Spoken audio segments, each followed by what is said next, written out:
Okay. There's the Three of Swords again.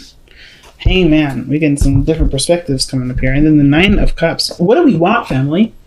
I feel like we know what we want. I'm asking this general question just because I think you guys already know what you want. I feel like you guys are open to seeing what you get, but you ultimately know what you want. Usually people don't figure out what you want from them until you finally say it. You're like waiting and seeing and observing, but then when the time is right, you're like, yeah, no, actually I don't care. Goodbye. So, yes, Nine of Cups. This is about desire, wants, feeling content, feeling happy, or this is personal happiness. Queen of Swords, that's your energy. Typically, the Nine of Swords is your energy, but for the sake of the reading, and this fact that this is the Queen of Swords, the focus is about you, your perspectives, and how you view things. But it also could tell me too that you guys are being very logical about the relationships that you involve yourself in. You guys are probably a little detached with the people that you're involved with because, of course, there's an aspect of you that's protecting yourself right now. Three of Swords don't come up for nothing. There's some things that you're protecting right now. You're not fully giving of yourself at this moment. Like this Queen of Swords, I don't ever see her giving of herself to others. She's always reserved in some way, shape, or form because she's trying to protect herself. That reservation is what makes her truth so potent and so strong, and sometimes pretty gosh darn deadly and pretty gosh darn painful because she's not looking at the situation from your perspective. Queen of Swords is typically the card for Libra.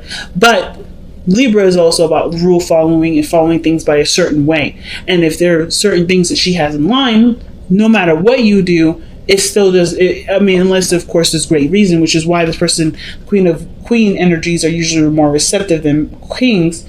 They'll at least see your side of the story, but usually they still stay the same way. So I feel like you're open, but not open, Gemini. You have one foot in, one foot out. Like you're ready to kick someone's ass, but you're also waiting for them to put that glass slipper on your shoe, and you go about your business from there. Sorry for that really weird noise. It was my computer being crazy. Anyway, so in the past you had the Chariot. Things were going great. Like I feel like the situation was going perfect as long as you kept things in an orderly fashion, kept moving, kept things in organized condition. As long as you took care of your needs, you were able to do what you need to do to get what you wanted out of it. But now, with all the work that you've been putting in, I feel you guys are trying to figure out what are the next steps. Because, of course, with the work that you've put in from then to now, you're in a different place, you're in a different lifestyle, you're doing a lot of different things, but you still have got a lot of stuff done and not a lot of return from it. So I don't know if you guys are looking from the situation from the aspect of return, but more of emotional fulfillment. Because I feel like you don't mind doing the work as long as you get something emotionally out of it, which you haven't been getting out of. I feel like you guys have been, the reason why the Queen of Swords are coming up is because you feel like your emotional valves are depleted. Like there's nothing that's filling you up emotionally. So now you're kind of running on, on gasoline. Like we're all like you've turned into robot mode in a sense. But I'm kidding. I don't think any of you guys turned into robot mode. I feel like you guys really want something emotionally pleasing, something emotionally satisfactory. You want to feel content. That's why the Knight of Cups is coming up here.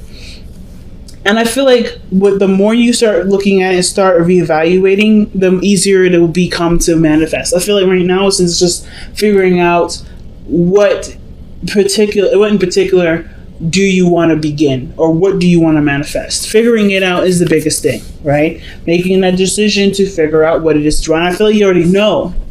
So why do we have the Seven of Coins here? Why is the Seven of Pentacles? If you already know what you want, what is there to reevaluate? The Ace of Wands, reconnecting with an ex, starting something passionate, creating a new adventure. So you're reevaluating either the amount of passion, wow of excitement that you have towards something that you originally wanted to start, or you're reevaluating, getting back together with an ex, sparking something new. You put in a lot of work already when it comes to starting a very passionate lifestyle, but it's still a lot of work and not a lot of return. So it's running a little dry. But I feel like what about that passionate experience do you want? Like, what kind of passionate experience do you want? Because I feel like it's now detailing what exactly you're actually trying to go towards. You know what I'm saying? Because I feel like you guys have already created some sort of passionate spark, something that really got you going, that began a new journey, but it's not in the area of which you would prefer. So what is it that you prefer? And I feel like once you figure that out, God help y'all, okay? God help the world, because you're going to be manifesting like nobody's business, okay? He's like, yeah, I got it now. I'm ready to go. And it starts happening, the magician. So it's just only a matter of time. What area of passion do you want? What part of your life do you want to feel excited for? Or do you want to start building something of great value in? Like, and I know it's not the Pentacles energy or anything like that, but the Wands energy, that's excitement, it's passion, it's creativity. You know, it's very Leo-like energy. So I love it. Your best path to follow, the best path to follow is the Page of Cups. So the Page of Cups coming up in your best path to follow, really what the Page of Cups really means is that, this, something that you need to nurture, take time and taking care of. It could be a pet, a companion, an offer for, a connection or communication of some sort of emotional truth, or emotional, desires, or really developing something that you eventually want to have over time, right? So I feel like it's creating either a new dream or going after, or actually nurturing and growing some sort of passion here. Because the Page of Cups, that's someone that has a dream already. And like I said before, I think you already know what you want. But it's like the fire behind it. The work that's necessary to put into it. Do you want to do it? Is that there? Do you have that? Do you want that? Is that aspect right there something that that can lead to what you want?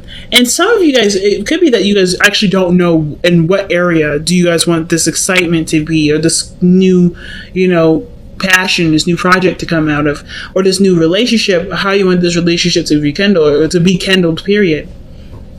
But I feel like if you start somewhere, it'll be a lot easier to pinpoint. So I feel like for a lot of you guys, you kind of have like a prelude to your story. Some of you guys are starting something that's not necessarily very serious, but you've put in a lot of work to at least see what area and what direction do you want to go in, right? What are you trying to achieve? You want a friend, but you want someone that can grow with you and can still keep up with you. I'm thinking of the 3 Cups, 3 of Swords, and the 8 of Wands. Someone that you could connect with, someone that's your tribe, someone that you mesh with so freaking well. Someone that you can enjoy life with, someone that you can overcome pains and shadow selves and shadow growth with, that you can really, really grow with. It's this person that can trigger you, that help you look at yourself a lot more, but also can still go with the flow, that doesn't stop or get a little crazy when situations start to take a little bit of a different turn, right? They can go with the swing. And I feel like with the Page of Cups is like going for your desire, focusing on what you want, but feeling it for yourself. Do you have all those aspects in yourself? Because the only way for you to manifest whatever it is that you want, Gemini, you have to have that already preset, right? So I feel like with the Page of Cups, it's like, so how do you give yourself this? How do you make yourself feel this way? Do you have something already in progress that you're growing, taking time to build? Is that coming to fruition? Is this are you doing this for yourself in some area? Let's see what additional information we can get with Page of Cups. Page of Cups. Why is Page of Cups coming out for Gemini advice? Maybe it's talking about expressing your love to somebody, extending your feelings out to somebody. Could be. Oh no, probably not. Nine of Swords, 7 of Swords. The Nine of Swords doesn't do anything in secret. He's moving too fast, and he doesn't give a fuck enough to actually be careful in that area, to be more cautious and sneaky. But you got 2 cards here, man. 2 confusing cards together. Like, this combination I would never thought I'd see. But then what's interesting about these two cards too is they're going in the same direction. One's more calculated and more scheming, a little more sneaky, not necessarily, open to expressing what they're doing. They're just kind of being like, well, just minding my business, when they're really clearly doing something they probably want to keep to themselves. But the Knight of Swords, he's very vocal. He's very outgoing. He's very like, hey, this is what's happening. This is my truth. Get out of my way if you don't want to hear it. But like, both of these two are not the same in regards to how they deliver their message or how they deliver certain things. Knight of Swords, he will bulldoze you. He will run you over. Versus the Seven of Swords, where he would just prefer you to get out, he would just prefer never to run into you at all, so he'll take detours. I feel like the Seven of Swords is always that person that will take the detour. Do something that's, evasive, they're just trying to get out of dodge, right? So I kind of feel like what's interesting is that there is a huge amount of risk. This huge amount of risk. Because the Seven of Swords can also indicate risks. It isn't just somebody being sneaky and weird, but they have to take a risk about being honest and, forward about what they want. I feel like there may have been some sort of passion sparking with somebody, but you put in a lot of the work.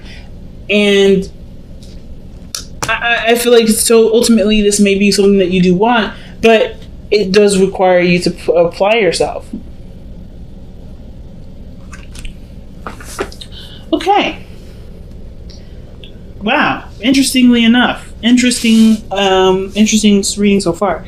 So your external energy is the Ten of Swords. Something ended, but you put a lot of work into it. Or that something that's coming to an end here.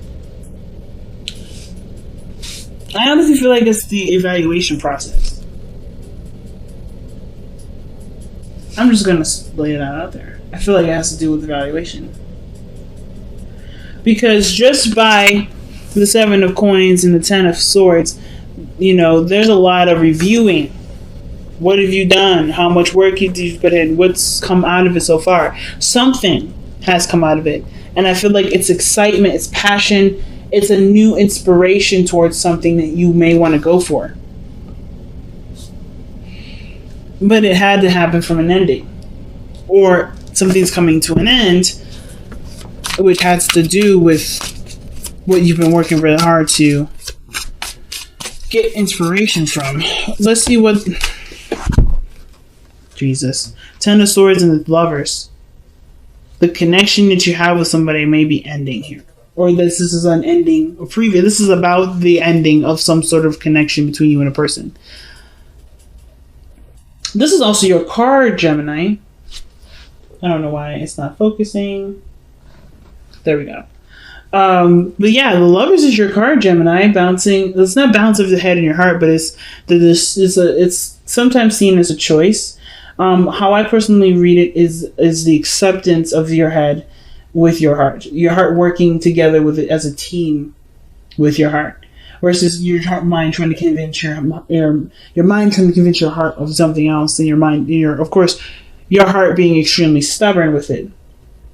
I feel like the acceptance portion definitely really says a lot when it comes to the Ten of Swords, because the Ten of Swords, that's a card that does talk about deep acceptance. This cannot be changed. This situation is the rawest of the raw of all kinds of all the endings in the tarot. So the fact that this ending is so brutal and so painful, the only way for you to be able to love yourself and to move forward from it is by accepting this loss, accepting the situation as is, and knowing that there can be potential for greatness despite what has already happened. So the Ten of Swords comes up twice in this reading, but is also coming up with the Lovers. So interesting pairing. But I kind of feel like for some of you guys, it may have to do with a breakup, with something that's some sort of attachment or some sort of ending with somebody that you had a really close connection with. Really, really close. And then, as a matter of fact, if you look back at the three cards that fell out with the Three of Cups, Three of Swords, that's a connection that's triggering. That's a reunion that triggers you, or there's something. This is about your inner circle. This is about your inner circle and the part of that inner circle that triggers you. But I feel like that's something that you want. Even if it triggers you, it's something that you do want. It's just scary to put yourself out there.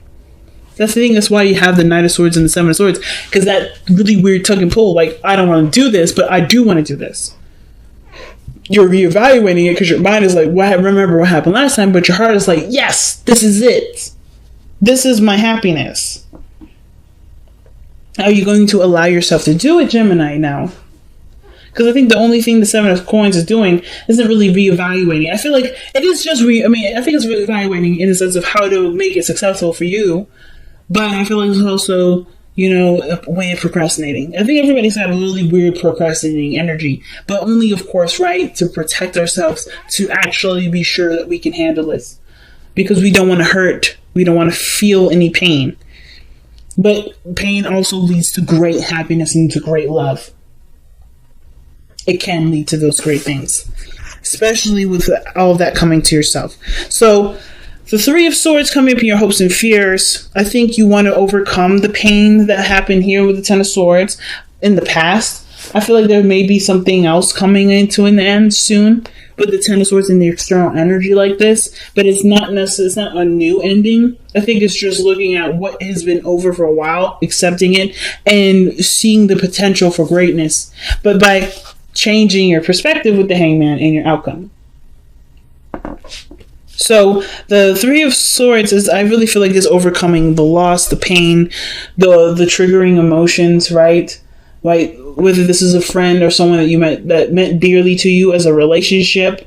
This is something that you really will hope to overcome so that you can be open to seeing the world from a different angle, from a different view, to move forward with your life and know that you have, and know that you'll be okay, because you survived one of the greatest pains in your life. Man, this is pretty deep, Gemini. Was definitely not expecting this type of reading here. So let's see what we got going on for the power or surrender cards.